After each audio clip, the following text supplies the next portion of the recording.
I'm Clarke Speaks, the catastrophic injury lawyer. Welcome to The Verdict. Mr. Speaks, I just wanted to go ahead and ask what is going on inside your mind when you have to or are working on a case that has occurred as a catastrophic accident? So what comes to mind is one accident in particular.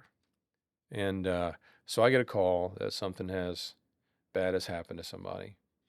It's in Charlotte. And so I get in the car and I'm headed to Charlotte. As I'm pulling into Charlotte, it's a little bit of a drive. And so as I'm pulling into the hospital in Charlotte, it's raining outside, and I'm thinking about what I'm going to do and say when I'm going into the hospital. I've talked to the wife. I know that he's got two little kids. I know that they're going to have questions, right? So I know that I'm going to have to find a little place out of the way that where we can talk. So as I'm pulling into the parking deck, it's raining, and I'm thinking about the things that I'm going to need and the things that I'm going to need to say and the things that I'm going to do. So I get in through security and get to the floor and find where they are. We got to find a little place outside of the way to talk to his wife. And she's afraid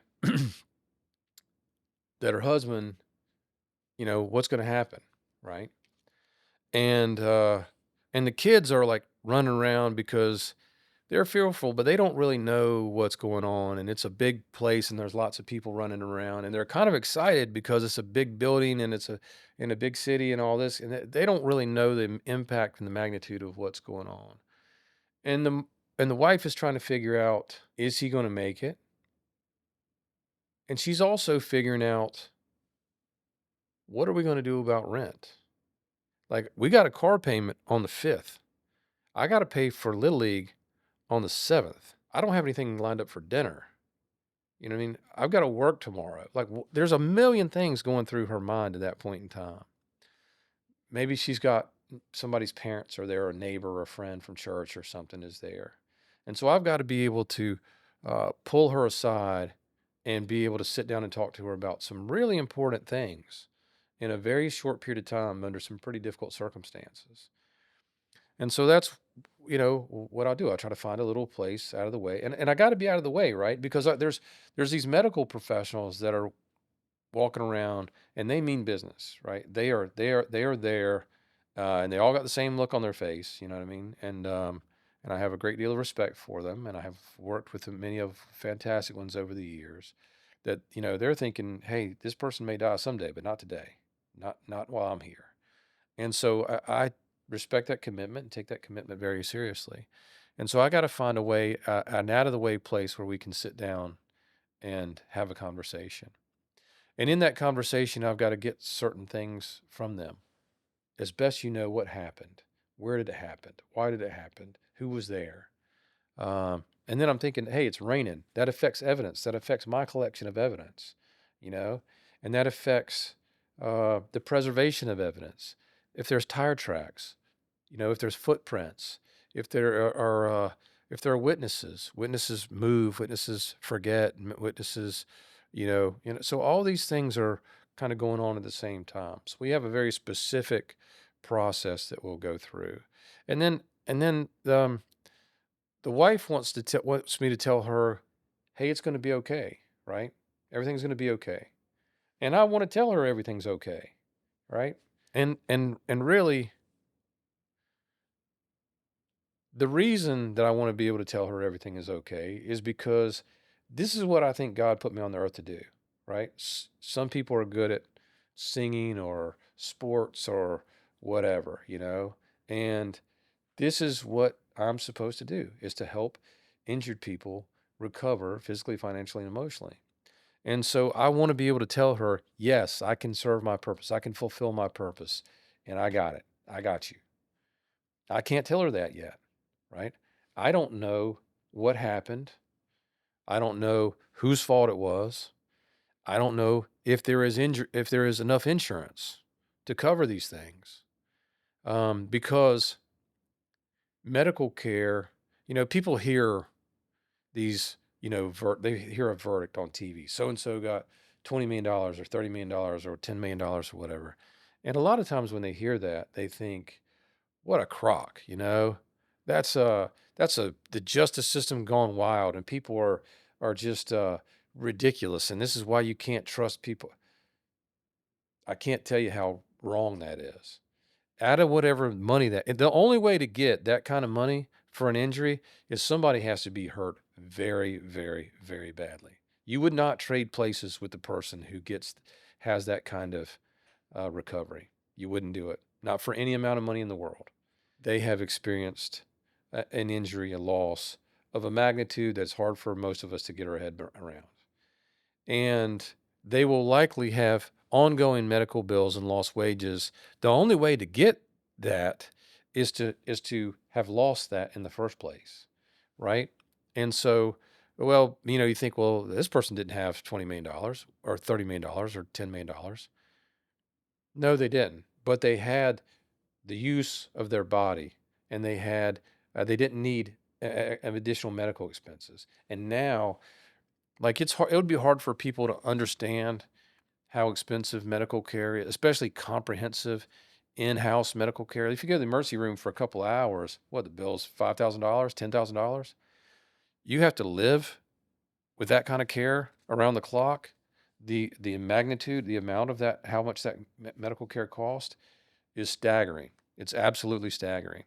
And then some people have to have attendant care, people that come to their homes, people that might have to have future surgeries, people might have to have, not to mention lost wages, lost income, Not, and then there's another component to it also, which is, think about it from, your grandfather's point of view. We just talked a few minutes ago about your grandfather, and he's your dad is my age Mhm. roughly, and so your granddad's probably 80. Yep. If he had an injury, or he didn't, but if he did, God forbid, had an injury when he was younger, how might that affect him when he's 80, when he's 82, when he's 84? You know, and like, these things have to be identified and quantified and addressed.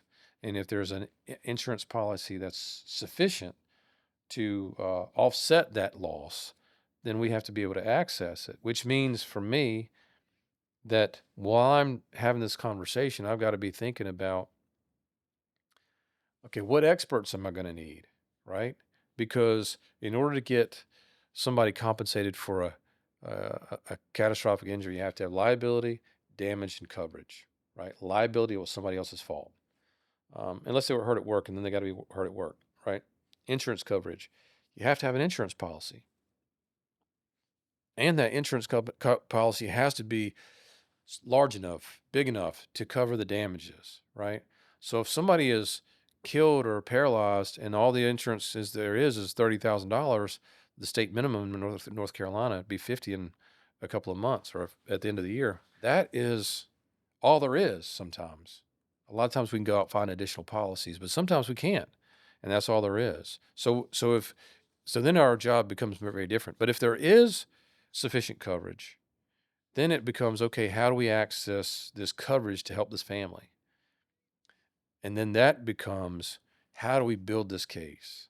How can I build this case? First of all, I got to preserve the evidence. So we've got in-house investigators that can go out and get witness statements and take pictures and take videos and take photographs and collect evidence. Critical, absolutely critical. I didn't always have that. It used to be me that would have to go out in the rain or whatever, you know what I mean? And I just had to do it but now we've got people who have been law enforcement officers for years who know exactly what they're doing, exactly how to do that. They know to ask for, you know, videos from the nearby gas station or whatever, and they can collect that evidence, which is critical. And we got other people who can look for additional policies, collect witness statements and do all these things that are critical, right? And but then in the room, I've got to be able to talk to the spouse, the wife or the husband or whatever, and be able to get some information uh, to them. I want them to understand, the nature of our relationship. I'm going to go over a representation agreement, which defines my responsibilities and yours. It describes how we get paid, and we don't get paid unless we recover.